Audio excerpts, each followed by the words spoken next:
8월 첫 주일입니다. 우리 한국의 절기상으로는 오늘이 가을이 시작된다라고 하는 입추입니다.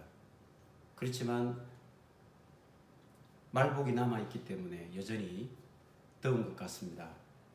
이제 우리 지금 휴가철이지만 여전히 우리는 주일을 잊지 않고 하나님 앞으로 나와 예배자로 서신 우리 주님의 말씀교회 모든 분들을 주님의 이름으로 환영하며 축복합니다. 다 같이 묵상기도 하시면서 하나님 앞으로 나가시겠습니다.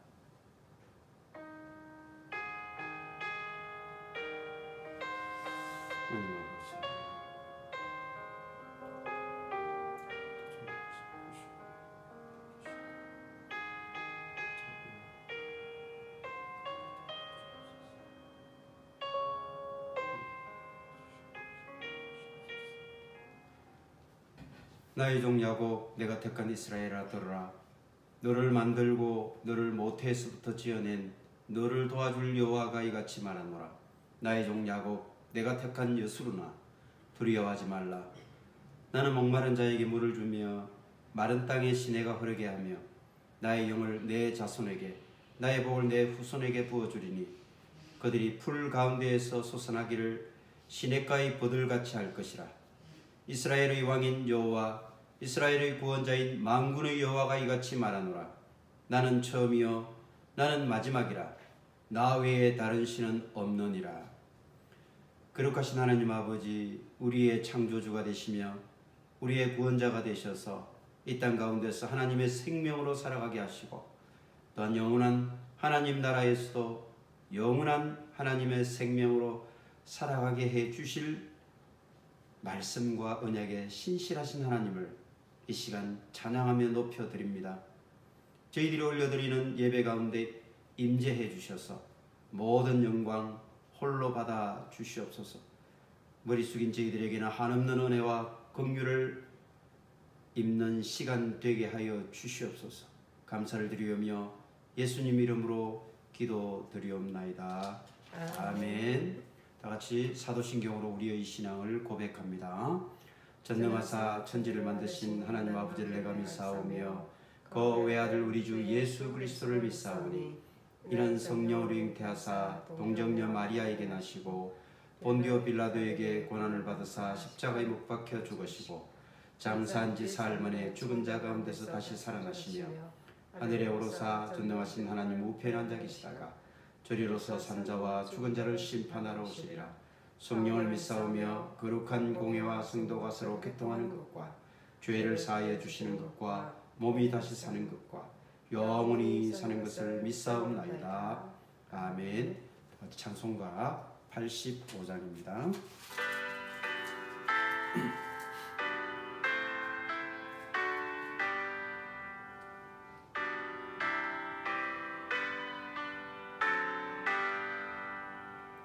구주를 생각만 해도 이렇게도 크도 주를 배울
말씀은 열왕기하 19장, 열왕기하 19장, 죄송합니다. 오늘 우리에게 주신 하나님의 말씀은 20장 1절에서 7절까지 말씀입니다.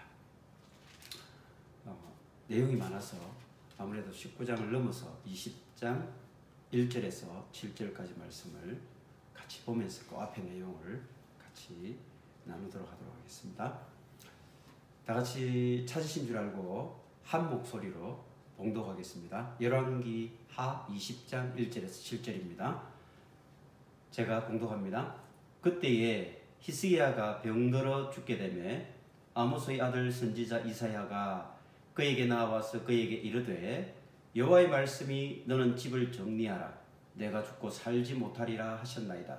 히스기야가 낯을 벽으로 향하고 여호와께 기도하여 이르되 여호와여 구하오니 내가 진실과 전심으로 주 앞에 행하며 주께서 보시기에 선하게 행한 것을 기억하옵소서 하고 히스기야가 심히 통곡하더라. 이사야가 성읍 가운데까지도 이르기 전에 여호와의 말씀이 그에게 임하여 이르시되 너는 돌아가서 내 백성의 주권자 히스기야에게 이르기를 왕의 조상 다윗의 하나님 여호와의 말씀이 내가 내 기도를 들었고 내 눈물을 보았노며 내가 너를 낫게 하리니 내가 3일 만에 여호와의 성전에 올라가겠고 내가 내 날에 15년을 더할 것이며 내가 너와 이 성을 아수르 왕의 손에서 구원하고 내가 너를 위하여 내 종 다윗을 위함으로 이 성을 보호하리라 하셨다 하라 하셨더라. 이사야가 이르되 무화과 반죽을 가져오라 하매 무리가 가져다가 그 상처에 놓으니 나오니라. 아멘. 오늘은 열왕기하 20장 물론 그 앞에 부분 포함해서 제목이 이것이 인생이다. 히스기야의 삶. 그래서 이 제목으로 우리가 같이 하나님께서 우리 인생들을 향해서 무엇이라고 말씀하시는가. 특별히 오늘 우리가 같이 살펴보게 될 히스기야 왕의 인생을 통해서 오늘 이 땅 가운데 살아가는 우리 모두에게 하나님이 어떤 교훈을 주시고 또 어떤 말씀을 들려주실 것인가. 우리가 같이 기도하는 마음으로 기대하며 말씀을 같이 나누기를 원합니다. 히스기야는 우리가 지난 시간에 살펴보았던 아하스 왕의 아들입니다. 아하스 왕은 어떤 왕이었습니까? 남유다 왕들 가운데 가장 하나님을 힘들게 만들고 가장 하나님에게 참 큰 심판을 받는 그런 배역과 배교의 선봉장에 섰던 왕이었다. 이렇게 우리는 알고 있습니다. 참 이것이 인생이다. 그런 얘기를 여러분 많이 들으셨죠. 그것처럼 정말 이런 악한 왕에게 히스기야와 같은 또 가장 하나님이 보시기에 어찌 보면 다윗 이후로 가장 선한 왕, 하나님에게 인정받는 왕, 정말 정직한 왕 히스기야라고 하는 아들이 태어났다라고 하는 것, 참 아이러니가 아닐 수가 없습니다. 가장 악한 아버지 밑에서 가장 선한 아들이 태어났다. 이것이 인생입니다. 그것은 하나님께서 그 인생을 주관하실 때 언제라도 우리는 그것이 180도 인생이 바뀔 수 있다는 것을 우리가 알 수가 있고 그것을 하나님께서 우리에게 말씀해 주고 계시는 것이에요. 이 아하스는 아람과 북이스라엘, 그때 당시에 베가 왕, 그리고 마지막인 호세아 왕, 북이스라엘 마지막 왕은 호세아 왕이라고 그랬죠. 호세아 선지자와 이름은 같지만 다른 인물입니다. 그들과 아람이 연합해서 남유다를 괴롭히는 거예요. 그때 남유다 왕이었던 아하스는 당시에 신흥 강국으로 발돋움하고 있었던 북쪽에 아수르라고 하는 제국으로 달려갔던 것이죠. 나를 도와주십시오. 지금 북쪽 이스라엘과 그 아람 군대가 연합해서 우리 남유다를 괴롭히고 있습니다. 도와주세요. 당시에 아수르는 그 제국의 힘을 넓히고 있던 시기였거든요. 그러니 좋은 빌미가 되지 않겠습니까? 군사를 동원해서 아람을 물리쳤습니다. 그리고는 호세아 6년, 마지막 왕인 호세아 6년에 그 아람 왕이 살만에셀이라는 왕이 밀고 내려왔습니다. 그리고는 사마리아 성을 3년 동안 포위하고 꼼짝달싹 못하게 했습니다. 물론 그 3년 동안 살만에셀이 포위하고 있는 동안에는 여러 가지 아수르에는 큰 변화가 있었습니다.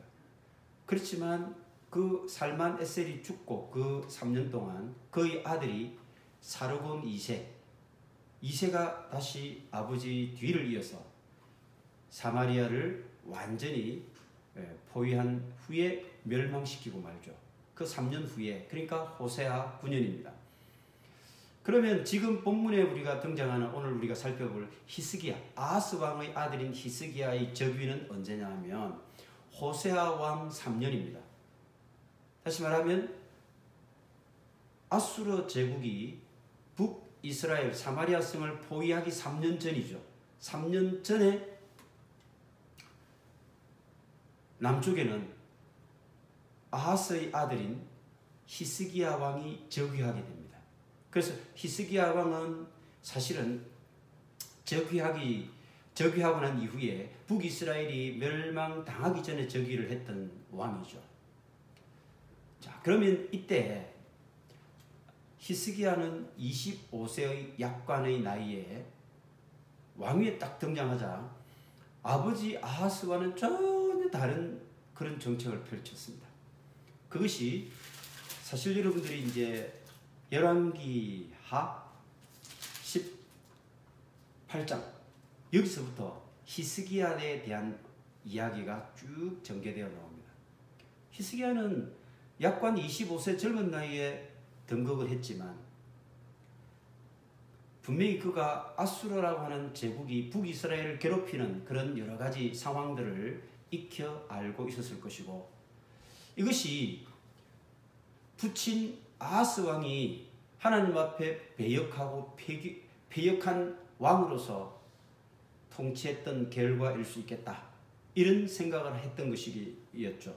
그래서 그는 새롭게 정말 하나님 앞으로 우리가 나아가야 된다, 이런 생각을 하면서 전혀 다른 정책을 펼치게 되는데, 그 내용이 열왕기하 18장 3절 이하에 잘 기록되어 있습니다. 히스기야가 그의 조상 다윗의 모든 행위와 같이 여호와께서 보시기에 정직하게 행하여, 여호와 보시기에 정직하게 행하여 했다고 평가받는 왕은 사실 드물어요. 남유다와 북이스라엘 통틀어서 히스기야가 그런 굉장히 좋은 평가를 받고 있다는 것, 정말 이게 이스라엘의 10왕들의 역사 가운데 드문 사례입니다.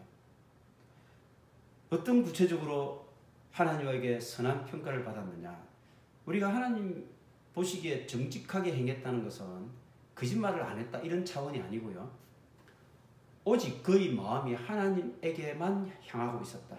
온종일 참으로 그의 삶의 모든 것의 포커스가, 초점이 하나님 앞에 주어지고 있었다. 이것을 성경에서는 기록하기를 정직히 행했다, 이렇게 표현을 하는 것입니다. 사진에 보니까 그가 여러 산당을 제거하며 주상을 깨뜨리며 아세라 목상을 찍으며 모세가 만들었던 놋뱀을 이스라엘 자손이 이때까지 향하여 분향함으로 그것을 부수고 느우스단이라 일컬었더라. 굉장히 개혁적이었습니다. 그의 아버지 아하스는 어땠습니까? 오히려 반대로 했죠, 그죠? 반대로 산당을 만들고요, 거기에 온갖 우상들을 놓고 또 이방 신들을 놓고 그리고 또 하나님도 섬기고, 이렇게 짬뽕 혼합 종교로 만들어버리고 말았죠.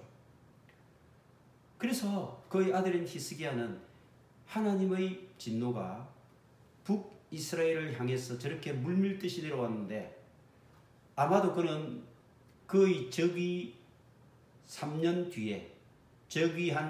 뒤에 살만 에셀이라는 아수르 왕이 북이스라엘 사마리아 성을 점령하고, 그리고 3년이 또 지난 뒤에 그의 아들 사르곤 2세가 완전히 사마리아 성을 초토화시킨 그때 그는 그의 왕위에 즉위한 지 6년이 됩니다.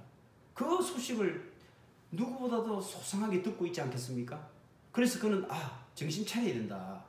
이렇게 정신 차리지 않으면 흐리멍텅하게 온갖 우상 숭배하고 하나님 배교하고 폐역한 그런 정치를 하게 되면 우리 역시 북이스라엘처럼 멸망하고 말 것이다라고 하는 그런 긴장감을 가지고 있었던 것이죠.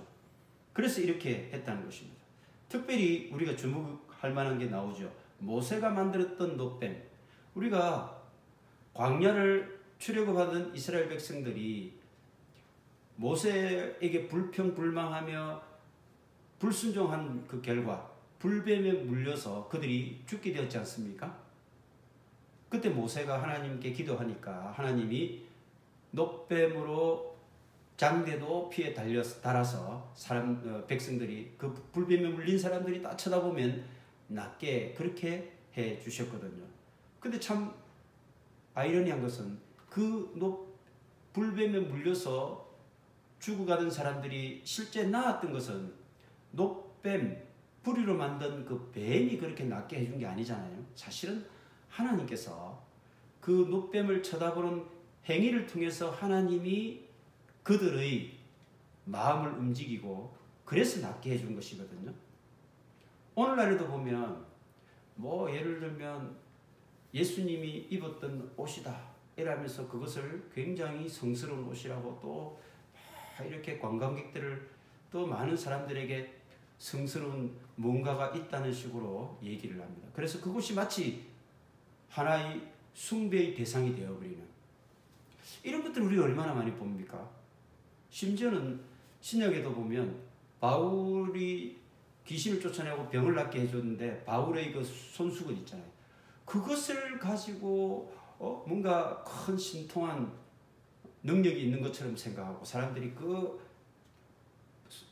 바울의 손수건을 가지려고 했던 그런 에피소드가 있죠. 뭔가 우리 인간은요, 뭔가 신비스러운 것으로 만들어서 거기서 뭔가 아주 놀라운 그런 것을 또 만들려고 하고 그렇게 신비화시키려고 하는 그런 참 알 수 없는 심리가 있는 것 같습니다. 이스라엘 사람들이 그랬다는 것입니다. 광야시대 때 모세가 만들었던 놋뱀, 그 구리뱀을 사람들은 여전히 바라보면서 자신들의 병이 낫기를 구했다는 것입니다. 오늘날은 어떻습니까? 우리의 생사화복을 주관하시는 분은 하나님이십니다. 하나님께서 우리의 생사화복을 주관하시는 분이지 하나님이 명령해서 만든 여러 가지 피조물, 놋뱀은 대표적인 피조물 아니겠습니까? 그것이 무슨 능력이 있겠습니까? 그럼에도 불구하고 여전히 이스라엘 사람들은 그것을 우상화시키고 그것을 숭배하고 있었다는 것. 이것을 보면 그때 당시에 이스라엘 사람들은 사실 하나님의 말씀보다는 무언가를 통해서 나타난 물질적이고 가시적인 것들을 숭배하는 데 바빴다. 그게 굉장히 우상의 신앙으로 무장되어 있었던 것을 알 수가 있는 것이죠. 근데 결국 이렇게 모세부터 수백 년간 이어져 온 이 전통을 없애기가 쉬웠을까요? 결코 쉽지 않았을 겁니다. 우리는 몇십 년만 지나도 전통이라는 이름으로 사실은 사람들은 그것을 바꾸려고 하지 않습니다. 그걸 바꾸려고 할 때 엄청난 반발이 일어나게 되고 그걸 굉장히 개혁적인 사람에 대해서 손가락질하고 또 그 풍습이 하나님 말씀에 어긋난다라고 주장하게 되면 오히려 그 사람을 전통에 어긋나는 사람, 이상한 사람, 집단에서 따돌리고 이렇게 그 전통에 저항하는 모습은 참 쉽지 않습니다. 개혁이라는 것이 결코 쉬운 것이 아닙니다. 우리 가죽을 왜 바꾼다는 표현을 쓰겠습니까? 그죠? 자, 이 정도로 히스기야는 개혁적이었다라고 하는 것을 우리 성경의 말씀을 통해서 충분히 이해할 수 있겠죠. 이 정도로 이제 히스기야는 참 하나님 앞에 정직한, 하나님만 섬기고 하나님에게만 그의 삶의 모든 초점을 두고 있었던, 정말 후한 평가를 받았던, 하나님으로부터 인정받았던 왕이었습니다. 그러나 우리는 히스기야의 그 또 다른 삶의 모습을 보면서 우리 자신들을 돌아보는 그런 계기가 되었으면 좋겠습니다. 이 사람은 대외적인 정책은 아버지 아하스와는 좀 달랐어요. 아하스는 오히려 아수르를 끌어들여서 자기들을 괴롭혔던 북이스라엘과 아람 연합군을 물리치고자 했죠. 그래서 사실은 아수르를 끌어들임으로 해서 결국 그 아수르가 북이스라엘을 멸망시키는 그런 단초를 제공했던 것이 바로 자기 아버지 아하스입니다. 히스기야는 오히려 이제는 대외 정책이 아버지하고는 반대로 아수르를 대적하고 반아수르 정책을 펼치고요. 그리고는 오히려 그는 누구에게 달려갔느냐 하면 애굽으로 달려갔습니다. 친애굽 정책을 펼치게 되는 것이죠. 그래서 그가 아수르에게 반아수르 정책을 펼쳤던 내용이 7절 보면 나옵니다. 18장 7절입니다. 여호와께서 그와 함께 하심에 그가 어디로 가든지 형통하였더라. 함께, 하나님께서 함께하면 형통하였다라고 하는 이런 표현법은 우리가 요셉을 통해서도 잘 알 수 있지 않습니까? 그와 같은 하나님의 형통을 받았던 사람이 바로 히스기야예요. 그럼 그가 아수르에 대해서 어떤 정책을 펼쳤는가? 바로 그 뒤에 저가 아수르 왕을 배반하고 섬기지 아니하였고 아수르에 대항하는 정책을 펼친 거예요. 누구를 믿고 그랬을까요? 21절에 한번 보죠. 이제 내가 너를 위하여 저 상한 갈대 지팡이 애굽을 의뢰하는도다. 사람이 그것을 의지하면 그의 손에 찔려 들어갈지라. 애굽을 의지했다는 거예요. 아수르 왕 살만 에셀이 쳐들어왔을 때 이 히스기야 왕에게 그의 사네립 대왕의 신하 장군이 랍사게라고 하는 장군이 있었는데 이 랍사게가 막 이렇게 큰 소리로 히스기야 왕을 조롱하는 거죠. 그 조롱하는 내용이 쭉 나오는데 그러면서 그 중에 하나가 너가 누구를 의지하느냐? 저 상한 갈대에 불과한 애굽을 의지한다고? 그것은 그의 손에 찔려 들어갈 뿐이다. 상한 갈대를 우리가 꺾었을 때 어떻게 됩니까? 그 상한 갈대에 손이 비이거나 손이 찔리거나 이렇게 되죠. 오히려 그렇게 상할 뿐이다. 이게 그때 당시 아수르 왕의 장군이었던 랍사게가 조롱하면서 던진 말입니다. 히스기야는 반아수르 정책을 펼치면서 친애굽 정책을 펼쳤다는 거예요. 그런데 이것을 끝까지 반대했던 인물이 있습니다. 절대 아수르를 배척하고 애굽에게 친하게 지내서는 안 된다라고 하는 것을 경고했던 사람이 있어요. 누구일까요? 이사야입니다. 이사야 선지자는요, 끊임없이 안 된다. 절대 애굽으로 내려가서는 안 된다. 그래서 우리는 이사야서에서도 끊임없이 그런 말씀들이 나왔다는 것을 우리는 너무 잘 알고 있습니다. 이사야서 30장에 그런 말씀이 나오죠. 우리가 지난 시간에 읽었습니다만 그들이 바로의 세력 안에서 스스로 강하려 하며 애굽의 그늘에 피하려 하여 애굽으로 내려갔으되 나의 입에 묻지 아니하였도다. 애굽의 도움은 헛되고 무익하니라. 31장에 보면 이사야서 31장 도움을 구하러 애굽으로 내려가는 자들은 화 있을진저 그들은 말을 의지하며 병거의 많음과 마병의 심히 강함을 의지하고 이스라엘의 거룩하신 이를 앙무하지 아니하며 여호와를 구하지 아니하나니. 이렇게 이사야는요 끊임없이 애굽을 배척하고 아수르를 배척하고 애굽에게 동맹을 맺어서는 안 된다라고 경고를 했던 거예요. 그런데 그 말을 안 들었던 거예요. 그러니 아수르가 이제는 군사를 이끌고 내려오게 됩니다. 히스기야 왕 제14년. 자, 히스기야가 왕이 된 14년째입니다. 그러니까 히스기야가 왕이 된 후 6년째, 히스기야 6년째 북이스라엘 호세아 왕이 아수르 제국에게 무너졌거든요. 거기가 BC 722년입니다. 그럼 그때 남유다에는 히스기야가 왕이 된 지 6년 차였다는 거예요.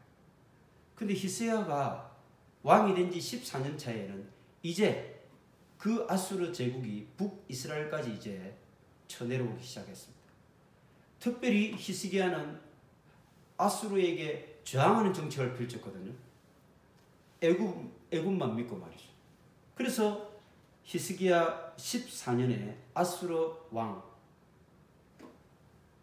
북이스라엘 사마리아를 멸망시켰던 아수르 왕, 그 아수르 왕 살만 에셀의 아들이 살만 에셀의 다음 왕이 사르군 2세였는데 이 사르군 2세의 아들이 이제 산헤립이라는 아들이 있었어요. 그가 왕이 되면서 이제 본격적으로 남유다를 멸망시키고자 쳐내려왔습니다. 그래서 계속해서 우리는 이제 산헤립이라고 하는 왕의 이름이 등장하게 될 겁니다. 이 산헤립, 그의 부하 장수였던 랍사게가 먼저 히스기야 왕에게 이제 사절단을 보내는 거죠. 그러면서 여러 가지 요구를 하고 과중한 그런 조공을 의무로 부과를 하게 됩니다. 그때 남유다 왕은 힘이 없기 때문에 이제 그의 요구에 굴복을 하게 됩니다. 그래서 얼마를 주었느냐 하면 은 300달란트와 금 30달란트. 은 300달란트. 한 달란트는 금 한 달란트로 보면 한 32kg이 된다고 해요. 그러면 한 달란트가 장정 한 사람의 품삯으로 치면 한 20년 정도의 그런 월급이라고 하거든요. 품삯이라고 해요. 20년. 그것이 한 30달란트가 되니까 얼마 정도 될까요? 요즘 돈으로 이렇게 화폐 계산을 해보면 한 600억 원 정도가 된다. 이렇게 얘기를 해요. 거기다가 은은 300달란트. 엄청난 돈을 이렇게 조공을 바친 거죠. 살려주십시오. 이런 의미로서. 그런데 이 금 30달란트와 은 300달란트를 조공으로 주고 뇌물로 주기 위해서 어떻게 했을까요? 참 놀라운 것은 하나님의 성전에 있는 금 여러 가지 기물들 있잖아요. 그리고 자기 왕궁에 있던, 그리고 심지어는 그 기둥에 이렇게 장식해 놓았던 그런 금 장식들, 이런 걸 다 떼가지고 아수르 왕이 갖다 바친 거죠. 산헤립이 그만큼 그때 기세등등했던 것이에요. 그런데도 불구하고 그의 친애국 정책은 변하지 않았어요. 그러다 보니까 이제는 더 금 30, 은 300달란트 이런 거 받고도 이제는 아수르는 눈도 끔찍하지 않고 더 이제 과중한 요구를 해오기 시작합니다. 모든 역사는 사실은 하나님의 손에 달려 있는 것이죠. 우리가 볼 때는 역사의 여러 가지 흐름을 보면 강대국이 약소국가를 침략해서 그 약소국가를 강대국의 속국으로 만들었다. 이렇게 우리는 역사의 눈으로, 우리 인간의 눈으로 보면 그 역사는 그렇게 흘러가지 않습니까? 하지만 하나님께서 분명히 그 역사의 섭리 한가운데 계시다는 것을 우리 성경 말씀을 통해서 잘 알 수 있습니다. 그 점을 우리가 한번 꼭 기억했으면 좋겠습니다. 18장 25절입니다. 사네립이라고 하는 아수르 대왕의 그 장수 부하 장수였던 랍사게, 이 랍사게가 이런 얘기를 해요.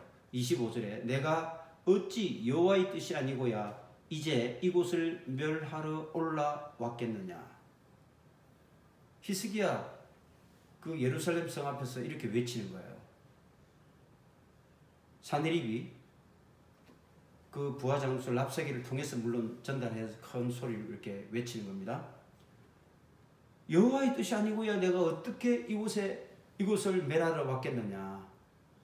여호와께서 전에 내게 이르시기를 이 땅으로 올라와서 쳐서 멸하리라 하셨느니라 하는지라. 결국은 북이스라엘의 침략 그리고 그 모든 이 역사의 그 수레바퀴는 하나님께서 친히 주관하고 계시다라고 하는 것을 아수르 왕의 입을 통해서 많은 사람들에게 선포하고 있다는 것입니다. 근데 히스기야는요, 참 우리가 정직한 왕으로 평가를 받았지만 이 대외 정책도 조금 지혜롭지 못한 부분도 있었지만 그래서 그는 이제 스스로 자주 국방을 강화해야 되겠다 이런 판단을 내렸겠죠. 그 자주 국방 정책에 대해서 역대하 32장 5절입니다. 역대하 32장 5절에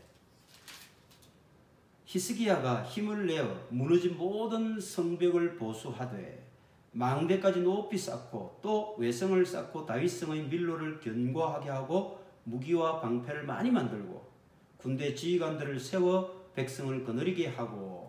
어떻습니까? 결국은 자주국방이라는 이름으로 그는 성벽을 보수하고 망대를 쌓고 성을 공고히 하고 무기, 방패 이런 것도 많이 만들었어요. 심지어는요 30절에 가보면 역대하 32장 30절에 그 유명한 수로 히스기야의 터널 이야기가 나옵니다. 30절에 보면 이 히스기야가 또 기온의 윗샘물을 막아 그 아래로부터 다윗성 서쪽으로 곱게 끌어들였으니 히스기야가 그의 모든 일에 형통하였더라. 히스기야가 자주국방을 위해서 한 정책이 여러 가지가 있었는데 지금도 이스라엘 예루살렘에 가면 굉장히 유명한 사적지로 지금 지정이 되어 있는 것이 바로 히스기야 수로 지하 터널입니다. 그게 히스기야가 전쟁에 대비해서 제일 중요한 게 식량과 물이었지 않겠습니까? 그게 그 물을 적들이 가지게 되면 적들은 그 물을 마시면서 얼마든지 버틸 수 있지 않겠습니까? 그래서 전쟁이 터지면 적들이 물을 갖지 못하고 우리 아군만 물을 갖도록 하기 위한 그런 전략을 펼쳤거든요. 그렇게 전략 중에 하나가 뭐냐면 그때 당시에 예루살렘 성 바깥에 기혼샘 물이 있었어요. 기혼샘에서 그 물을 끌어다가 성 안으로 물이 흐르도록 이렇게 끌어들이는 거죠. 그 터널 공사를 했던 거예요. 그게 자그마치 533m입니다. 근데요 지금도 가보면 그 터널은 바위로 되어 있거든요. 지하 바위로 되어 있습니다. 그 바위를 다 뚫어가지고 깎아서 수로를 만들어서 그 수로를 따라 기온샘에서 솟아나는 물을 끌어들여서 실로암 연못, 지금은 실로암 연못으로 우리가 신약 성경에 나오잖아요. 38년 된 병자를 고친 예수님께서 그 실로암 연못의 물이 어디서 끌어들인 거냐면 성문 바깥에 있는 기온샘에서 끌어들인 것이고 그 끌어들이는 수로를 누가 만들었느냐 하면 바로 히스기야가 이때 아수르의 침략에 대비해서 만든 것이에요. 533m를 팠다는 거예요. 굉장한 거죠. 근데 어쨌든 지금의 공사로서는 그게 대단하지 않을 수가 있겠지만 그때 당시는 지하 터널을 팠는데 어떻게 쭉 바르게 이렇게 팔 수가 없잖아, 그죠? 그러니까 뭐 어떤 GPS도 없었고 과학적인 장비가 없었기 때문에 막 팠는데 구불구불구불하 이렇게 팠겠죠.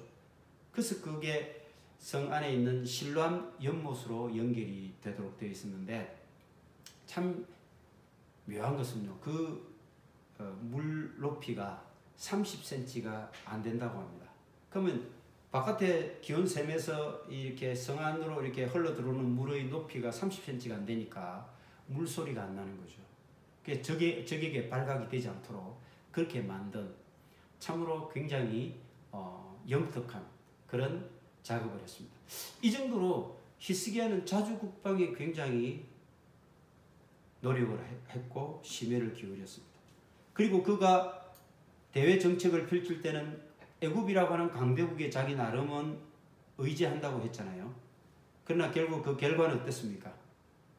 바로 산헤립이라고 하는 아수르 왕의 침공을 받고 그에게 굴복하고 그래서 이렇게 뇌물도 바치고 심지어는 여호와의 성전을 참으로 훼손하는, 어찌 보면 거기에 있는 금기물들을 다 이렇게 갖다 바쳤기 때문에 이런 문제가 생긴 거예요. 그것은 결국 우리는 잘 알다시피 왜 그렇습니까? 사실은 우리는 자주국방이 우리가 아무리 잘한다고 할지라도 하나님께서 지켜주시지 않으면 그 성은 헛된 것입니다. 누가 그 성을 제대로 지킬 수 있겠습니까? 파수꾼의 경성함이 허사라고 했지 않습니까? 하나님이 지켜주지 않으시면 아무리 우리가 자주국방, 부국강병을 외친다 할지라도 그것은 한갓 바람 앞에 등불과 같은 것입니다. 아수르 왕 랍사게를 통해서 이제 계속해서 히스기야를 괴롭히는 이 상황 속에서 히스기야가 기도를 합니다. 이제 하나님 다시 찾게 되는 거죠. 내 힘으로 이렇게 자주국방을 하고 대외 정책으로 강대국 의지하고 이게 안 된다는 거예요. 하나님 앞에 무릎을 꿇게 됩니다. 그래서 열왕기하 19장으로 다시 가봅니다. 이제 19장 14절에 보면 히스기야가 사자의 손에서 편지를 받아보고 여호와의 성전에 올라가서 히스기야가 그 편지를 여호와 앞에 펴놓고 기도하여 이르되, 히스기야는 아수르 왕이 보낸 이 항복 문서에 해당되는 편지글 있잖아요. 그것을 받아들고 얼마나 무서웠겠습니까? 두렵고 떨렸겠습니까? 이제는 하나님 앞에 무릎을 꿇고 하나님께 매달릴 수밖에 없다. 이렇게 판단을 한 거죠. 그래서 그가 그 아수르 왕의 사자가 들고 온 이 항복 문서에 해당되는 편지글을 막 보면서 하나님 이러면서 이제 기도를 합니다. 하나님, 저들이 살아계신 하나님을 모욕합니다. 하나님을 저렇게 모욕하는 저 이방 족속을 하나님께서 보고만 계시겠습니까? 그래서 히스기야가 간절히 기도를 했는데, 이것이 이제 이사야서에서는요, 히스기야와 이사야 선지자가 같이 하늘을 우러러서 기도했다고 그렇게 표현되어 있거든요. 얼마나 다급하고 간절했으면 이렇게 같이 기도했겠습니까? 자, 그 결과는 어땠을까요? 하나님이 그 기도를 들으셨다는 것입니다. 그래서 이사야 선지자를 통해서 하나님께서 말씀을 하시죠. 내가 너 기도 들었다. 이렇게 말씀하십니다. 그래서 19장 20절에 보면 아모스의 아들 이사야가 히스기야에게 보내 이르되, 이스라엘 하나님 여호와의 말씀이 내가 아수르 왕 산헤립 때문에 내게 기도하는 것을 내가 들었노라. 그러면서 하나님께서 쭉 이렇게 구해주겠다. 너를 구원해주겠다. 너희 백성들을 구원해주겠다. 이 성을 내가 보호해주겠다. 라고 하는 그런 약속의 말씀을 주십니다. 그런데 그 약속의 말씀이 떨어지자마자 아수르 왕이 몰고 왔던 아수르의 군사 18만 5천 명이 떼죽음을 당합니다. 18만 5천 명이 그 자리에서 죽어버려요. 그러니까 이게 이제 어찌 보면 뭐 전염병이 창궐한 것일 수도 있다, 뭐 여러 가지 말이 있겠지만, 어쨌든 하나님께서 18만 5천 명이라고 하는 이들을 하나님의 천사를 통해서 싹 송장으로 만들어 버렸다. 그들의 시체가 되었다, 송장이 되었다, 이런 표현들이 나온단 말이에요. 18만 5천 명. 그리고 18만 5천 명이 죽고 나자 산헤립은 놀래가지고 다시 자기 나라로 도망갔겠죠. 그러니까 놀래가지고 산헤립은 그 나라로 도망을 간 거예요. 아수르의 수도인 니느웨로 도망을 갔습니다. 하나님께서는 이미 그런 내용을 충분히 이사야를 통해서 충분히 그 내용을 말씀해 주고 계십니다. 하나님께서 이사야를 통해서 이런 말씀을 주신 것이 열왕기하 19장 31절부터 쭉 나옵니다. 34절까지. 남은 자는 예루살렘에부터 나올 것이요 피하는 자는 시온산에서 나오리니 여호와 열심히 이 일을 이루리라. 그러므로 여호와께서 아수르 왕을 가리켜 이르시기를 그가 이 성에 이르지 못하며 이리로 화살을 쏘지 못하며 방패를 성을 향하여 세우지 못하고 치려고 토성을 쌓지도 못하고 오던 길로 돌아가고 이 성에 이르지 못하리라 하셨으니 이는 여호와의 말씀이시라.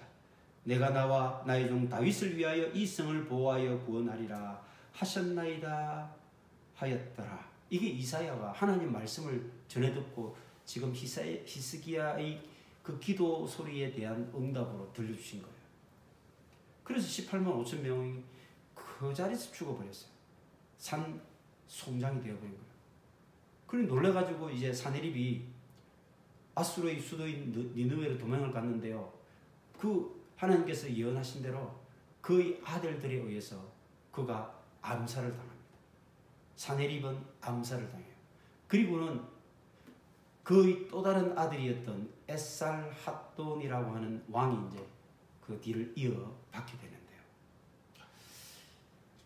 이와 같이 하나님은 히스기야의 기도를 들어주시고 히스기야의 그 마음을 정말 잘 알고 계셨다는 것입니다. 그래서 히스기야가 여호와 보시기에 정직했다라고 하는 말, 하나님 앞에 정말 그가 온전히 온 마음을 다해서 그의 삶이 하나님만을 바라보며 초점을 맞추고 있었다는 것에 대해서 하나님께서는 그의 인생에 형통함을 주고자 하셨다는 것입니다. 그러나 그가 우리 인생들도 마찬가지였겠지만 뭔가 일이 잘 풀릴 때는 어떻습니까? 하나님을 또 잊어버려요. 그리고 정말 위급하고 다급해지는 상황 속에서는 또 무릎 꿇고 눈물 뿌리고 하나님을 찾고 간절히 기도하고 이렇게 하지 않습니까? 히스기야가 그렇게 했다는 것입니다. 자, 이제 다시 그를 괴롭혔던 아수르 제국이 이제 물러가고 18만 5천 명이 몰살을 당했습니다. 근데 이 소문이요, 어디까지 났느냐면 그때 당시에 아수르의 세력은 조금씩 쇠퇴해 가고 있었고요. 그게 결정적인 게 바로 남유다를 침략해서 18만 5천 명의 아수르 군대가 죽는 이것을 시발점으로 해서 아수르 제국은 무너지게 됩니다. 사실은. 그러면 그 밑에 남쪽에 자리 잡고 있었던 바벨론이라고 하는 도시 국가가 세력을 넓히기 시작하고 있었습니다. 그래서 이 바벨론이 옆에 있던 메데 제국, 그 메데 제국은 나중에 페르시아 제국으로 이렇게 다시 성장을 하게 되는데, 이 메데 제국과 바벨론이 연합해서 아수르와 전쟁을 벌이게 됩니다. 결국 어떻게 될까요? 나중에 바벨론이 승리를 합니다. 그래서 아수르가 갈그미스라고 하는 곳에서 아수르, 애굽이 연합을 하고 바벨론과 메데가 연합하고 군대 이 두 세력이 전쟁을 벌이면서 결국은 아수르는 역사의 뒤안길로 사라지게 되고 바벨론이 새로운 그 지역 지배의 강자로 등장하는 그런 계기가 되는데, 자, 이제 아수르의 18만 5천 명의 군사를 사실은 어쨌든 남유다가 이긴 거잖아요. 그 소문이 퍼진 거예요. 그래가 바벨론에서 사신들이 온 거예요. 참 얼마나 이때 말이에요. 얼마나 어리석은 짓을 했는지 이 성경은 참 우리에게 정말 안타까운 심정으로 들려주고 있습니다. 그 전에 히스기야가 죽을 병에 걸렸어요. 히스기야는 이렇게 아수르의 대군을 물리치고 전쟁에서 승리했을 때 그의 마음이 교만이 싹트기 시작했습니다. 이것을 역대하 32장 20절에는 이렇게 표현을 하고 있습니다.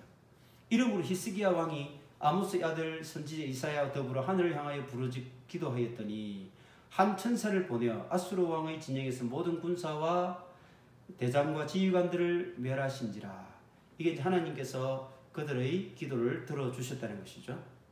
그런데 23절에 보니까 여러 사람이 예물을 가지고 예루살렘에 와서 여호와께 드리고 또 보물을 유다왕 히스기야에게 드린지라. 이후부터 히스기야가 모든 나라의 눈에 존귀하게 되었더라. 18만 5천 명을 하나님께서 천사를 보내서 사실은 다 물리치셨건만 결국은 그 모든 영광은 누가 차지하게 됐습니까? 히스기야가 차지하게 됐다는 거예요. 결국은 히스기야가 모든 나라의 눈에 존귀하게 되었다. 그래서 히스기야의 마음이 교만해진 거예요. 교만해졌을 때 하나님께서 어떻게 했을까요? 그럼요.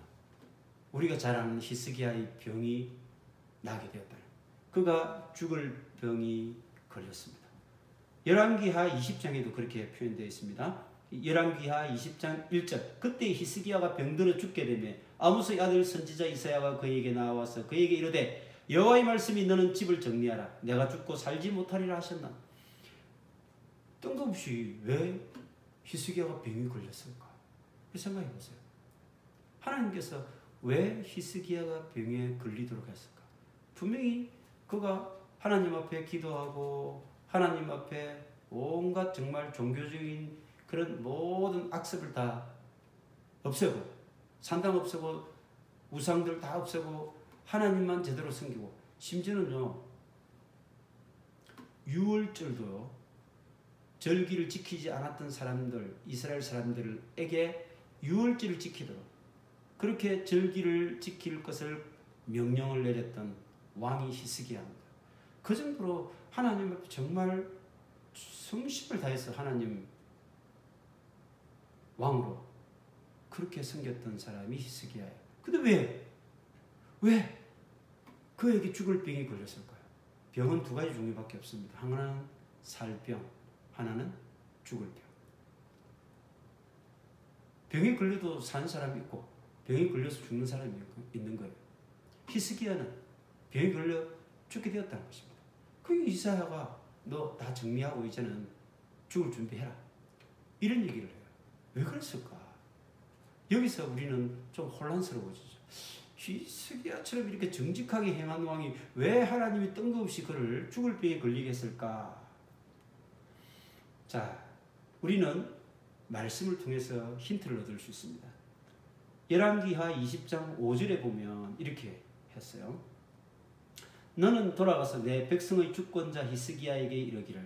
자, 지금 이사야에게 하나님이 말씀하십니다.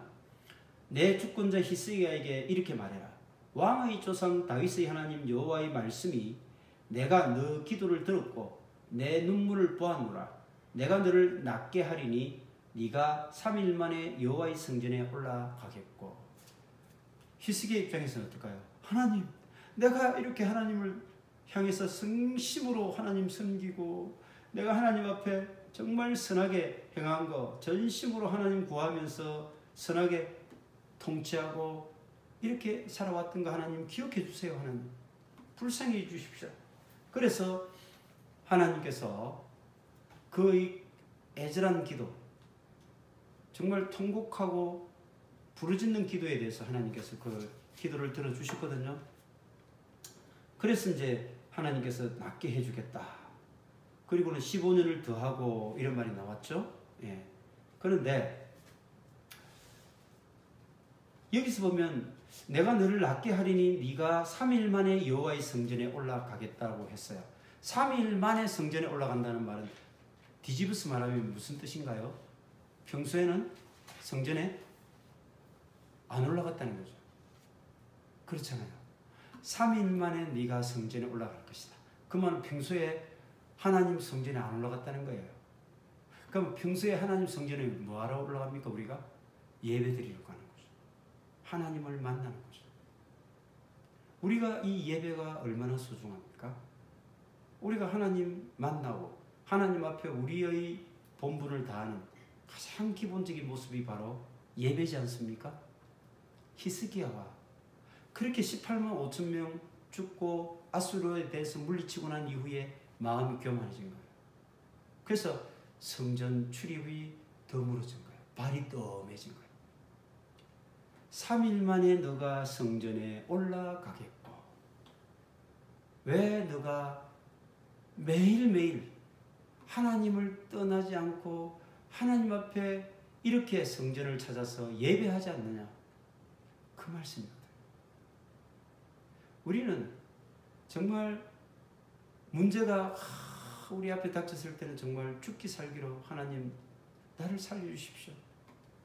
간절하게 통회하는 마음으로 애통하는 마음으로 그렇게 기도하다가 그 문제가 해결이 되면 언제 그러냐는 뜻이 우리는 또다시 하나님으로부터 멀어지는 그런 우리의 모습들을 우리는 보지 않습니까?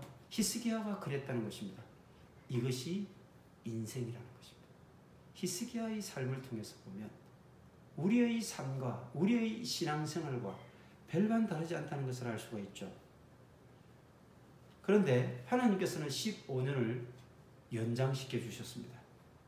그래서 내가 내 날에 15년을 더할 것이며 내가 너와 이 성을 아수르 왕의 손에서 구원하고 내가 너를 위하여 내 종 다윗을 위함으로 이 성을 보호하리라 하셨다 하셨다. 그래서 무화과 반죽을 그 상처에 발라서 그가 낫게 되어서 15년을 더 살게 됩니다. 그러면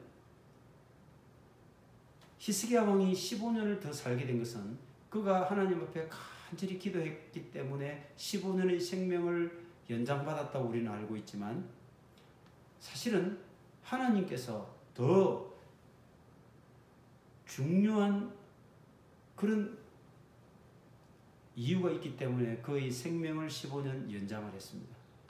무엇일까요?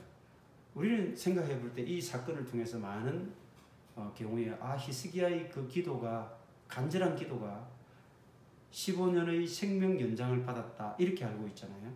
그러나 그보다 더 중요한 것이 있습니다.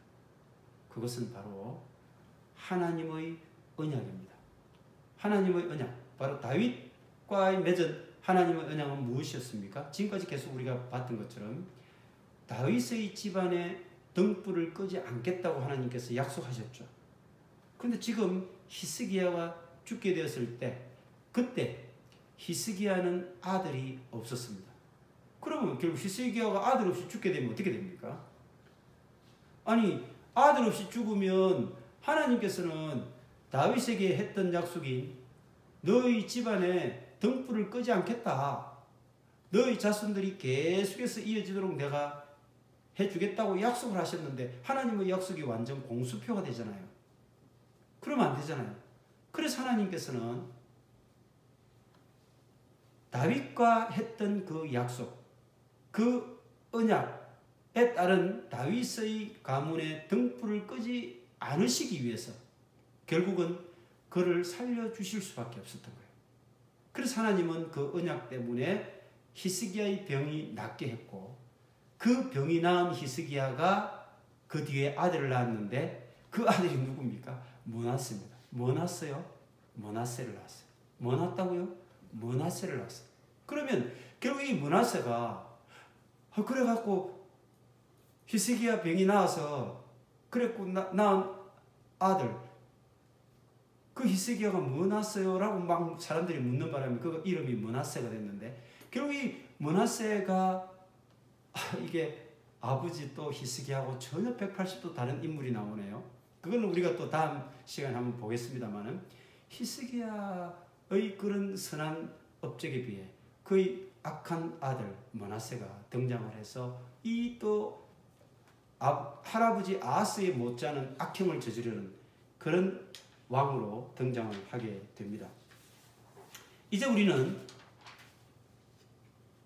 마지막으로 한 가지만 더, 바벨론 사절단이 왔을 때 그가 어떻게 했는가, 이거를 한번 20장에서 한번 보겠습니다. 바벨론 사절단이 이제 찾아왔어요. 18만 5천 명이 죽고 그 다음에 또 히스기야가 죽을 병에 걸렸다가 나았다, 이 얘기를 다 전해들은 바벨론에서 사절을 보낸 거예요. 그게 20장 12절 이하입니다. 바벨론 왕 브로닥 발라단이 히스기야가 병들었다함을 듣고 예물을 그에게 보내. 아이고, 아수르 제국도 물리친 이 왕께서 병이 났었다고 우리가 지금 이렇게 예물 드립니다 하면서 바벨론이 이렇게 사절을 보내는 거예요. 그때 히스기야가 얼마나 경박했으면 온갖 것을 다 보여준 거예요. 그래서 15절에 보면 이사야가 그들이 왕궁에서 무엇을 보았나이까 하니까 히스기야가 이사야에게 이렇게 대답합니다. 내 궁에 있는 것을 그들이 다 보았나니 나의 창고에서 하나도 보이지 않은 것이 없나이다. 모든 걸 다 보여준 거예요. 무기고도 보여주고요. 뭐 매탕고도 보여주고 모든 것을 다 여기 있다, 여기. 아이고 세상에. 그 바벨론이 나중에 장차 그 모든 정보를 다 알고서 나중에 남유다를 멸망시키게 되잖아요. 그 단초를 제공한 것이 바로 히스기야라는 거예요. 이 히스기야가 신중하지 못한 처사, 이것이 문제가 되었고요. 또 한 가지 마지막으로 19절에 이런 게 있습니다. 그래서 이제 히스기야에 대해서 하나님이 이렇게 심판의 말씀을 주시죠.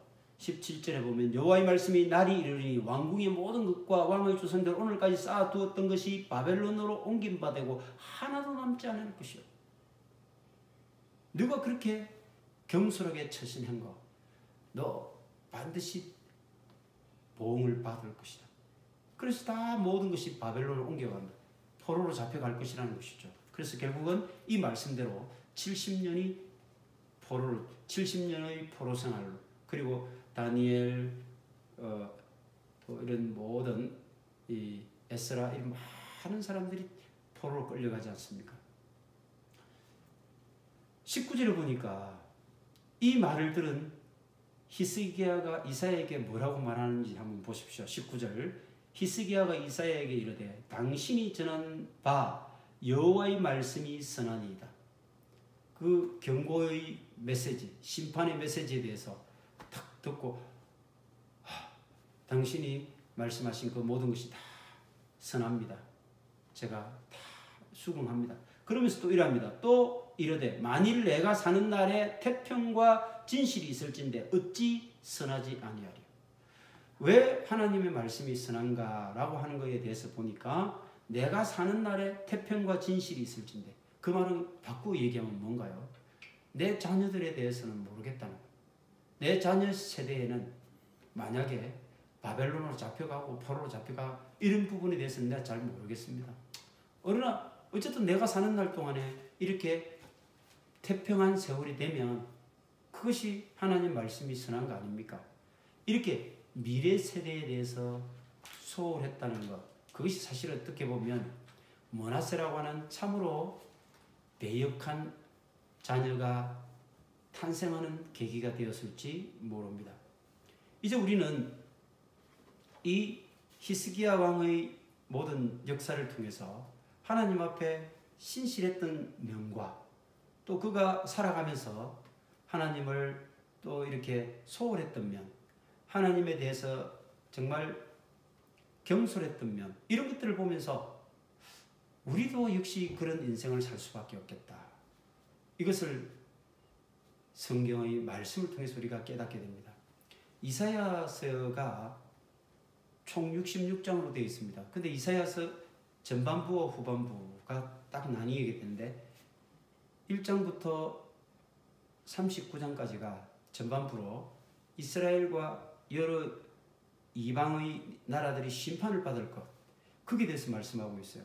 그리고 40장부터 66장 마지막까지는 그들이 다시 구원받고 회복될 것이다. 그래서 메시아와 하나님 나라가 도래할 것이다. 이런 메시지가 선포되어 있는 것이 바로 이사야서 전체 내용입니다. 근데 이 이사야서의 전반부와 후반부 사이에 딱 뭐가 있느냐 하면 바로 히스기야 왕의 이 역사가 수록되어 있습니다. 그것도 4장에 걸쳐서. 그래서 이사야서 36장, 7장, 8장, 9장까지 이 전반부 마지막에 이사야서 내용이 기록되어 있는 이유, 그것이 왜 기록되어 있겠습니까?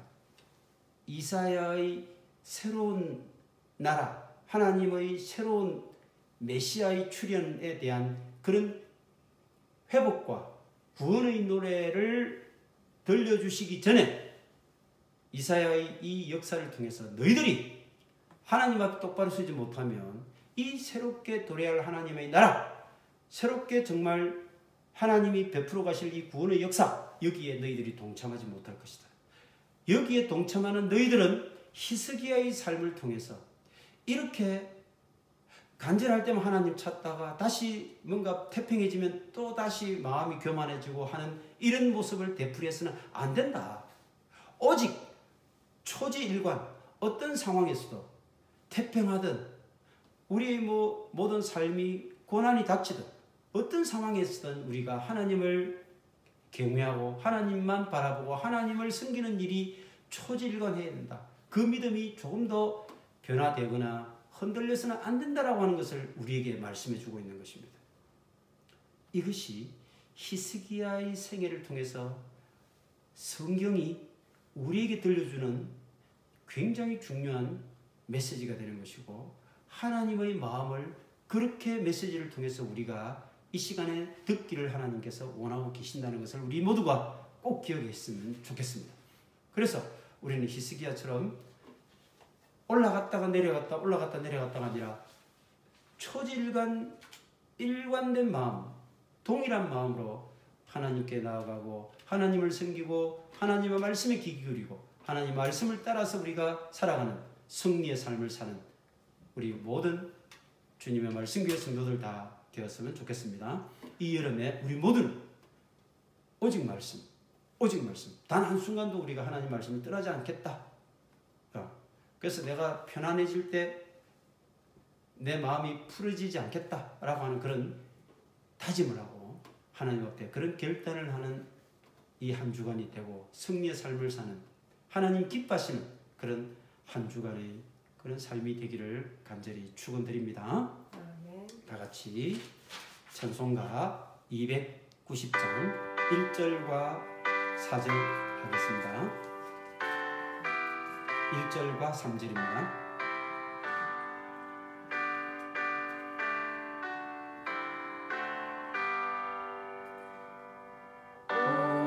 우리는 주님을 늘 배반하나 내 주 예수 여전히 날 부르사 그 참되신 사랑을 베푸시나니 내 형제여 주님을 곧 따르라. 주를 위해 비네 주를 위해 비네 주 널 위해 비네 항상 비시네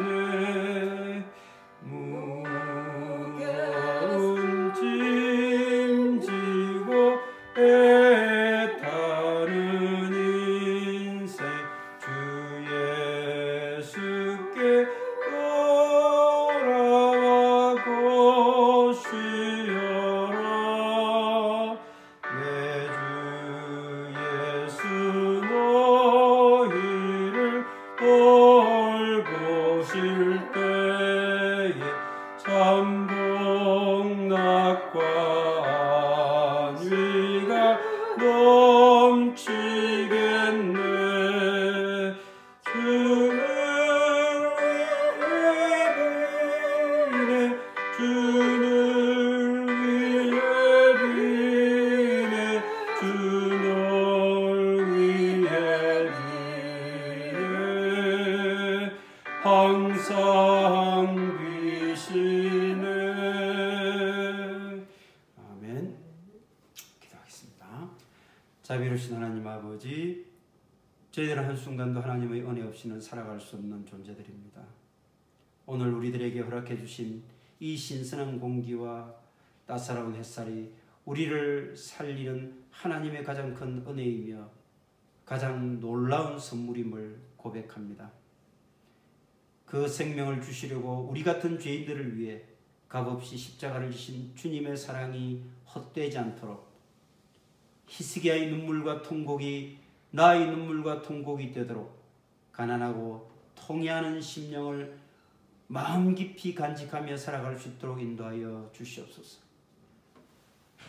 지금은 예수 그리스도의 한없는 은혜와 하나님 아버지의 무한하신 사랑하심과 성령님의 감동 감화 충만 위로하심이 이 시간 고개 숙인 모든 심령들과 그들의 가족들, 이웃들 모두에게, 그리고 그들이 섬기는 직장과 일터 위에 지금부터 영원토록 함께하여 주시기를 간절히 축원하옵나이다. 아멘.